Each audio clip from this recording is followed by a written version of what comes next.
My name is Ed Kane. I'm with the Old Fort Mifflin Historical Society, and we welcome you to Fort Mifflin.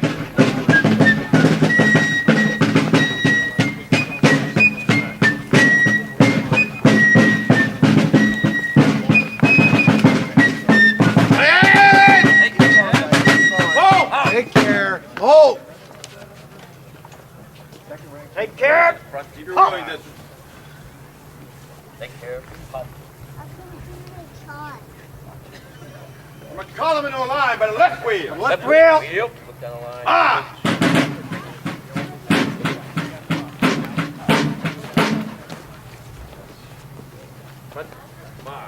Hey! To the runabout! Base! To the front! Ah! Halt! To the runabout! Runabout! Base! Dress! Wait.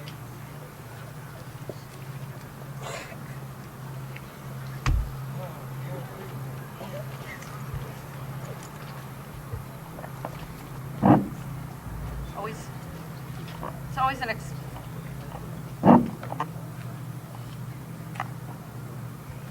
Let's see. Can you hear me?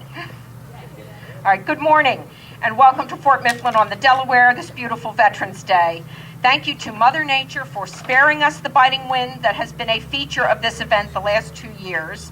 Also to Mike Axelrod and the Philadelphia Flag Day Association for co-sponsoring and organizing this special program. My name is Beth Beatty. I'm the Executive Director here at Fort Mifflin, and I'd like to call on, at this time, Major Kevin Boyd from the United States Army, who will take us through the flag ceremony. Bring them to support. Support fire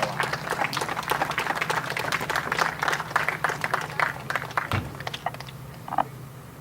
Morning. Please join us. If you have your units here, please bring them to attention as we raise the national colors. And Command Sergeant Major Retired Pinter is our bugler. Shoulder. Fire line. Folio, Firelocks.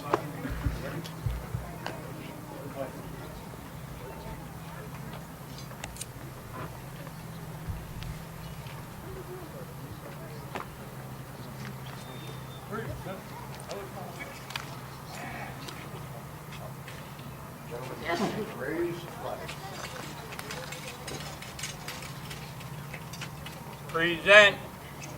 Palm. Tired! Present your... Ah!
Order.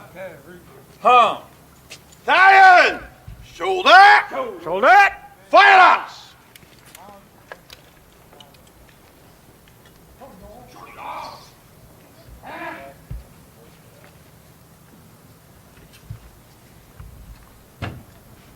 At this time, I'd like to call the Boy Scouts of America to the podium to perform the Pledge of Allegiance.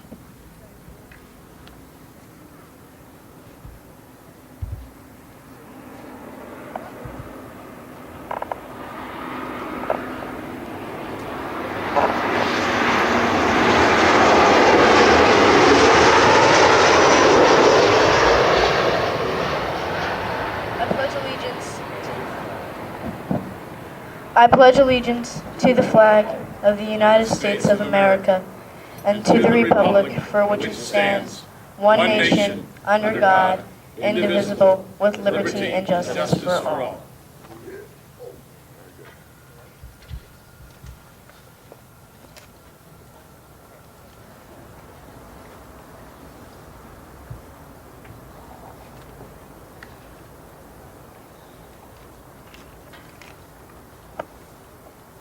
Today we have assembled to honor those who have served on the behalf of the causes of justice and freedom in the United States Armed Forces. We celebrate those of you joining us today, as well as those who have gone on ahead. Fort Mifflin is an especially fitting location for this program because the fort is herself a veteran of service to our nation. Originally built by the British in 1771, Fort Mifflin supported the American Revolution by delaying the resupply of British forces occupying the rebel capital of Philadelphia in November of 1777. That fall, the land war was raging. Washington suffered defeats at Brandywine and Germantown. It was imperative that the British clear the Delaware River for their supplies to reach Philadelphia, essential to their pursuit of General Washington. Fort Mifflin stood strategically between the British supply ships in the Delaware River and the occupying British Army in the city. It was here, on a small muddy island in the Delaware River, that an exhausted band of young American patriots held back the mighty British Navy for over 5 weeks. Eventually surrounding the fort on 3 sides, the British shot over 10,000 cannonballs at the fort, causing the garrison to evacuate during the night of November 15, 1777. The battle survivors left their flag flying, set fire to what remained of the fort, and made their way across the Delaware River to Fort Mercer. Even at this ultimate moment of defeat, Fort Mifflin never surrendered. The British acknowledged the young garrison's extraordinary defense of the fort, as noted by Ambrose Cyril, General Lord Howe's secretary. The Americans defended it, the fort, with a spirit they have shown nowhere else to an equal degree during the war. I went on shore to survey this celebrated place. Nothing, surely, was ever so torn and riven by cannonballs. A more dismal picture of ruin can scarce be conceived. But if we had not taken it, we would not have been supplied in Philadelphia. A more contemporary description of the battle appeared in Leatherneck, the magazine of the United States Marine Corps, in 1956. It concluded that at the finish, the Little River Fort hadn't been defeated, it had simply been obliterated. Washington and his troops used this time provided by the delay at Fort Mifflin to safely establish winter quarters at Valley Forge. They survived that bitterly cold winter, trained under the watchful eye of Baron von Steuben, regrouped and went on to defeat the British.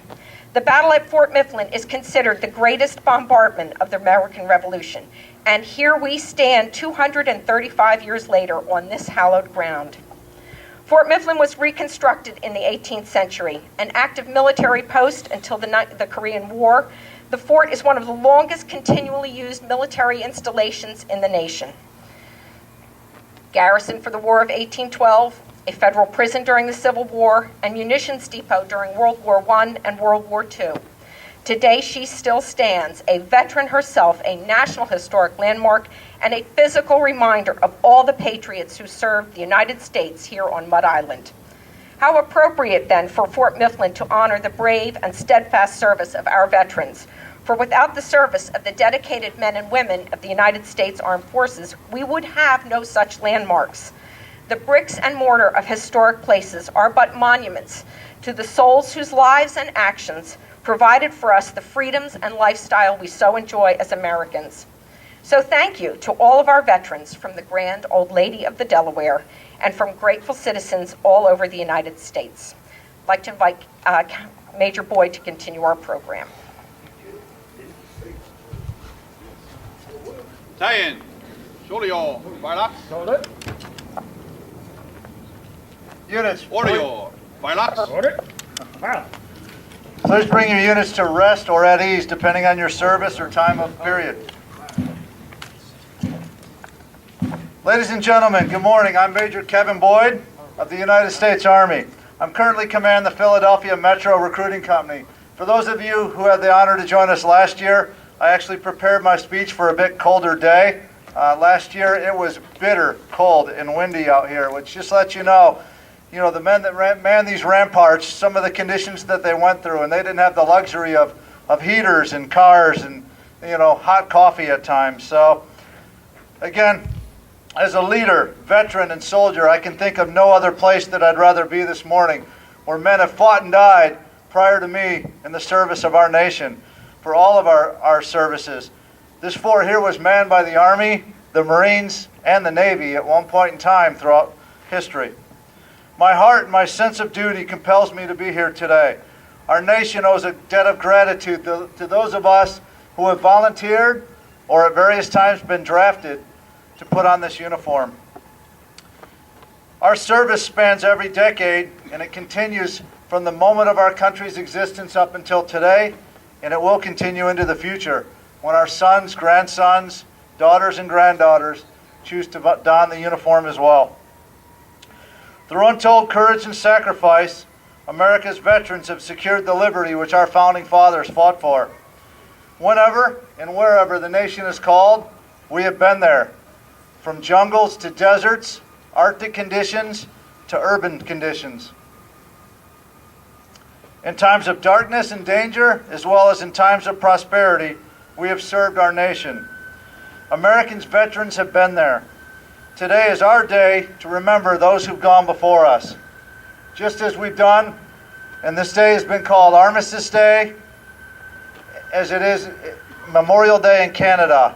Today we call it Veterans Day, and it's to honor all of those who've served before us. We want to remember the brave men who served in such places as Gettysburg, Shiloh, and Antietam, San Juan Hill, or even prior to that in Germantown and Valley Forge in Trenton. Whether it be the trenches of Normandy, the trenches of France in the Great War, or the battlefields of Normandy in the Second World War. Whether it be the Argonne Forest, Anzio, or Rome, beaches of Normandy, Gulf of Leyte, the skies over Germany, or the jungles of Vietnam, the mountains of Korea, or in modern places like Panama, Iraq, and Afghanistan. We want to remember those who are part of history and those who are serving today. Being a soldier, sailor, airman, or Marine, or a Coast Guardsman, that service that's often forgotten about, it's never an easy job. But our servicemen and women today, it's an all-volunteer military. There's no draft today, so those men and women who are serving currently are volunteers, sometimes multiple times over. As for myself and many others, I've currently served 4 tours in Afghanistan, and there's many more that have served a lot more than I have. So I ask that you remember that today as our men and women continue to go into harm's day. Many made this decision knowing they're going to be sent into harm's day. I'm in charge of a recruiting company, and those young men and women that choose to join today know that we've been at war for 11 years, and that they're going to be going to war themselves when they're volunteering. So for the last 11 years, we've proven ourselves in one of the most difficult environments our nation has ever faced, that being the mountains of Afghanistan. And for 8 years, we've been in the deserts and the cities of Iraq. Our leaders at every level have displayed